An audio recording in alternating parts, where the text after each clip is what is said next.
zinacheza. Mchezo wa kesho pale Amani Zanzibar unaenda kuwa mchezo wa aina gani kimbinu zaidi, na unaiona Yanga ikifurukuta mbele ya AS FAR Rabat? Unajua kwenye mpira wa Afrika kuna home advantage, ndio.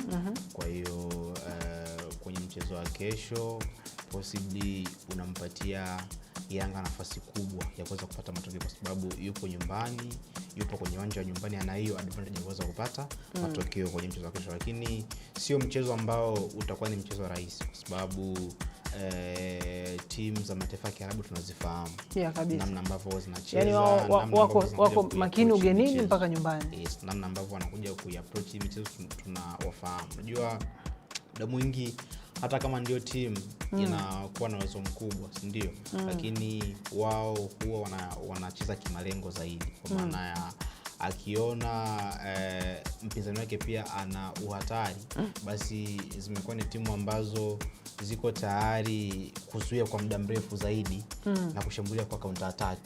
Ndio nature timu za mataifa ya Kiarabu ambazo huwa zinacheza zikiwa kwenye viwanja vya away, kwa sababu anafahamu kabisa kama tukiamua kupishana, wewe uje na mimi nije, kwa sababu upo nyumbani, lakini pia una players ambao ni bora, basi una uwezekano mkubwa sana kwa hiyo kupata matokeo, si ndio? Kwa hiyo kitu ambacho wao wanafanya ni kusit back either kwenye mid block au kwenye low block, and then wanashambulia kwa counter attack, kwa sababu wanakuwa na wachezaji ambao wana uwezo mkubwa wa kuweza kushambulia kwa